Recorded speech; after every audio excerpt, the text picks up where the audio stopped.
Now, America is betting big on the 2026 FIFA World Cup, and not just because it's a matter of prestige for President Donald Trump's administration, but because the US is desperate to bring the tourists back, a tourism industry that has been drying up ever since Trump returned to the White House. But will the USA's dream bounce back, or will Trump's own policies sabotage the spectacle? The 2026 World Cup marks a brand new era for global football. For the first time ever, 48 teams, a record number of fans, a record number of first-time nations, and yes, a record number of bucket list travelers who are itching to be part of history.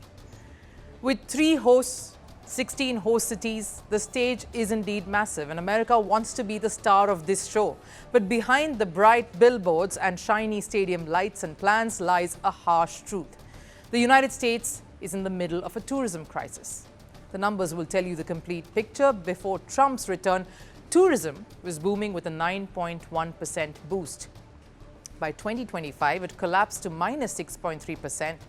Now, experts predict a 3.7% jump in 2026, and a full third of that is expected to come only because of the World Cup. A football tournament is doing the heavy lifting for an entire economy. And those expectations come from hard data. Over 1 million matchday tickets already have been sold. Searches for flights and stays up by nearly 70%.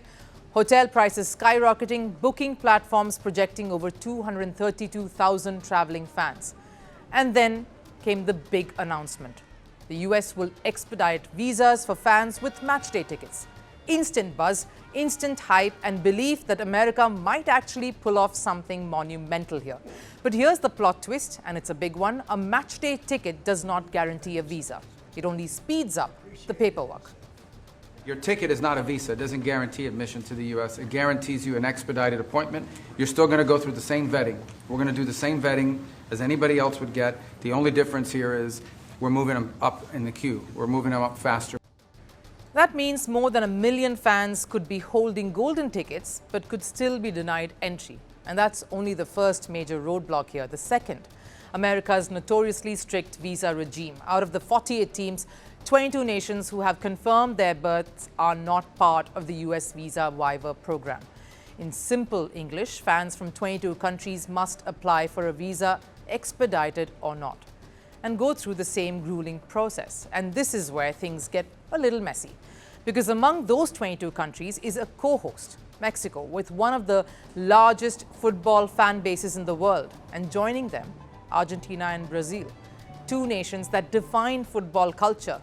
Let's put that into perspective. If Argentinian, Brazilian or Mexican fans struggle to enter America, the fan turnout will take a major hit, because these nations don't just send fans. They send atmospheres, raw, pulsating energy that can set any tournament ablaze. They send noise, color, soul, the heartbeat of every World Cup.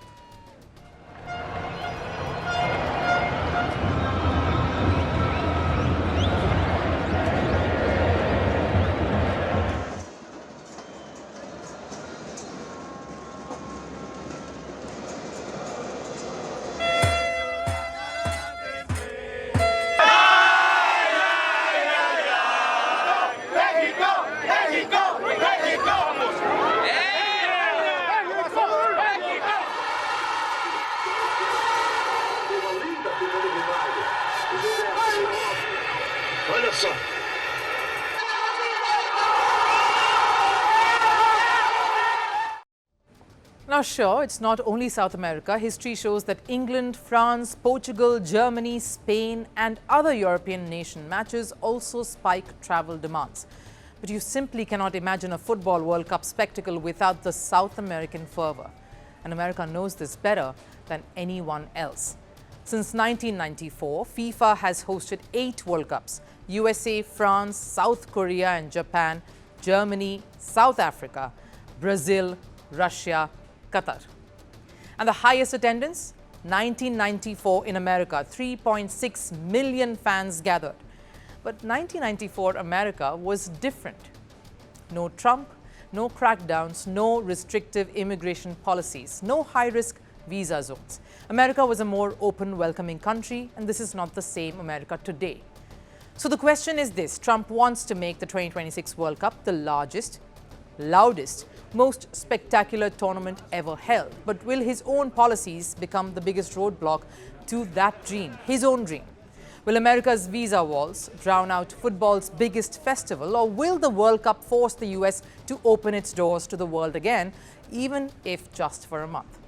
The 2026 FIFA World Cup could be the greatest sporting event in modern history. America has the stadiums, it has the money, the hype, and the global spotlight. But the final outcome,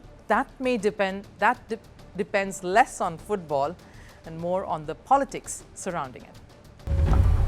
I was a revolutionary. I became a ruler. I claimed to protect my people. I terrorized them instead. I built palaces. I started wars. I lost everything. Some called me a defender of Arab pride. History remembers me as a dictator.